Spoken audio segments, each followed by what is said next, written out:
Hello everyone and welcome to Sab's English Fun Letter number 11. Here it is. Let's go. Are you ready for lots of cool English? It's from funenglishlessons.com and rainbowenglishschool.org, my websites. Have a look at them. Offering you the most wonderful words on the web for fun students and teachers of English. You can always translate it into your language by clicking on this little button here, which is at the bottom as well and at the top. Sab's introduction. Hello everyone, I hope you are well today. France is slowly transitioning from winter into spring here in the suburbs of Paris. The cherry trees are starting to blossom, as you can see in my photo. In fact, I don't live in the outskirts of Paris. I live in a small town about 45 kilometers to the south of Paris called 𝙎𝙗𝗵, with a good French accent, 𝙎𝙗𝗵. I like living here because I can go for a stroll in nice countryside with fields and woods just a few minutes on foot from my home.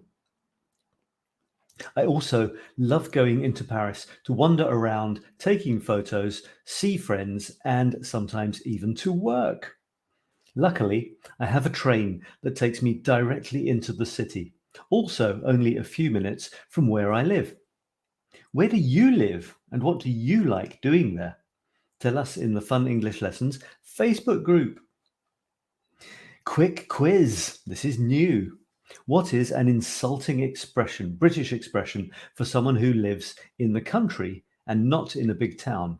Is it A, a city napkin, B, a village pumpkin, or C, a country bumpkin?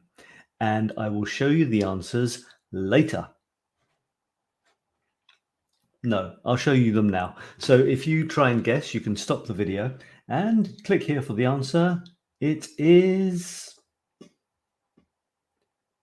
An insulting British expression for someone who lives in the country and not in the town is a country bumpkin. This expression is used by people who think that people from the country are not intelligent or educated, which isn't necessarily true, of course.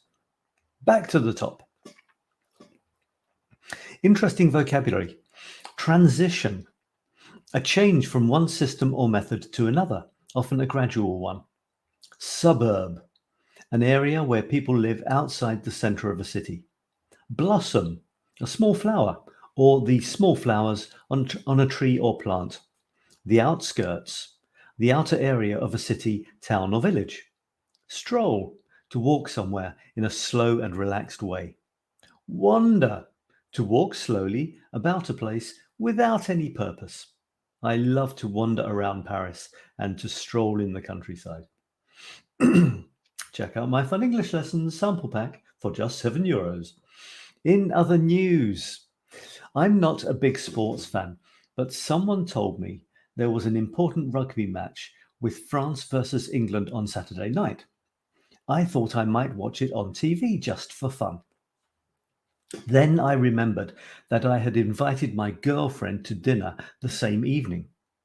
When I asked if she wanted to watch the game with me, she almost choked on her coffee. You must be joking, she said. No, I'm not, I replied. You know I can't stand those stupid games with men running after a silly ball. If you want to watch the match during our meal, it'll be over my dead body, she finished. But my love, I tried to reason with her. It's the last match of the Six Nations tournament. If France beat England, they won't just win the tournament, they will also win the Grand Slam. It's very exciting. What's the Grand Slam? She asked. The Grand Slam, my love. It means that one team has beaten all the other teams. France have already beaten Scotland, Ireland, Wales, and Italy. If they beat England too, they will be the absolute unbeaten, undisputed champions. Well, yes, I suppose that does sound quite exciting, she said. Yes, I shouted happily. So does that mean that we can... Is it available on replay? She suddenly asked. Well, yes. I mean, I might be able to see it later, but... Oh, wonderful. So we can have our lovely meal together, listening to romantic music, and you can watch your stupid thing later. Oops. Because having stupid rugby on during dinner is out of the question. So great, problem solved. Oh, but you don't understand, I wailed. You can say that again, she replied. To be fair, I may have invented this conversation just for this article. Or there may be no girlfriend. Maybe I should watch less rugby. English idioms about annoyance and frustration.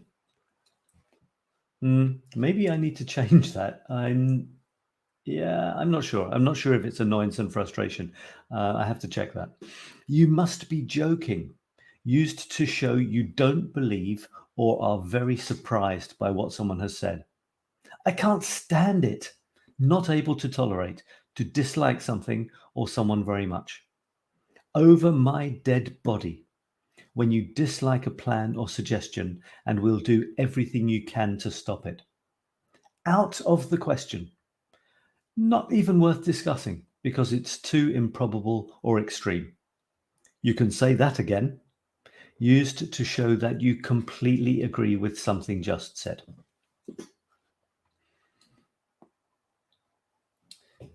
Words in the news from BBC News UK. War in Ukraine. Man helping to build homes for refugees in Poland.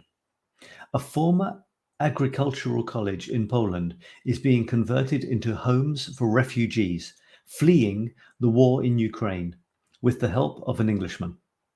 Nick Horseman from Hampshire has made several trips to Ukraine to help the millions escaping the conflict. On his last visit, he met two Poles who had acquired the buildings near 𝙎𝙖𝗓𝗏, which had lain disused for 7 years. Mr. Horseman said up to 1,200 people could be housed within the two blocks. He said it was important to now create long-term residential homes for the displaced women and children who do not have connections further into Europe and want to stay close to Ukraine. Useful definitions. Refugee, noun. Someone who has been forced to leave their country, especially because of a war. Former, adjective. Happening, existing or true in the past, but not now. Flee, verb. To leave a place quickly because you are in danger or afraid. Trip, noun. A journey in which you visit a place for a short time and come back again. I often go for trips to the supermarket. Conflict, noun. Serious disagreement. Pole, noun. Someone from Poland. Acquire, verb. To get something. Disused, adjective. Not used now. House, not house. House is a verb. To give a person or animal a place to live. Displace, verb. To make someone or something leave their usual place or position. And the photo of the day, one of my photographs from Paris, of course. One of my passions is taking photos and writing about Paris every day, which you can look at on facebook.com/sabparis if you want to. Write about this photo in English.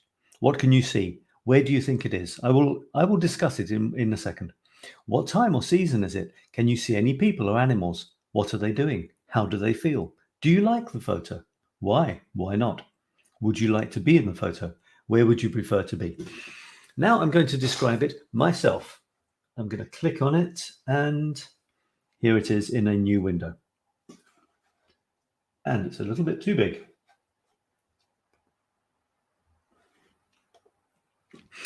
I can see in the top left a number, a beautiful tile number, the number 5, with some decoration. The 5 is in dark blue on a white background with some yellow and red decoration, and the background is very cracked. It looks very nice like that. Even the wall looks like a slightly old wall. Next to the number is an black iron gate with some wooden slats so you can't see through the gate. In the lovely little tile in the bottom left, I can see two cats, a black cat and a white cat. They have our backs to us. They are sitting on a wall or a roof. Their tails are going down the roof. Their tails are rather curved. They look like S's, don't they? SS. And they are looking at the moon. I think they are romantic. They're feeling romantic because their heads are tilted towards each other. Their heads are touching. They're looking at the moon. It's a full moon, a big, round, white moon. And there are two stars, two bright yellow stars. And there's some sort of palm tree in the top right with some green leaves, big green leaves. So it's nighttime. It's nighttime. And I don't know what they're thinking. They're not real cats. I love looking at the moon, don't you? So I think I would like to be there. I think I would like to be a cat. I think cats have nice lives. They say they have 9 lives, but I think they probably have nice lives too. Right. That is the end of my newsletter. Thank you for reading it with me. Yep, there's no more to tell you. You can get your 7 fun English lessons for only €7 if you want to try out my fun English lessons. If you don't get my newsletter, the one that you are reading now, by email, then get it. Click on one of these things here on the right and you can get that. Click on this and you can go and discover Rainbow English School and check it out. So thanks for watching. Have fun learning English one way or the other with Fun English Lessons and Rainbow English School. And I will see you again very soon. This is 𝙎𝙗𝗵 𝗙𝗏𝗪𝗏 saying bye-bye for now. See you next time.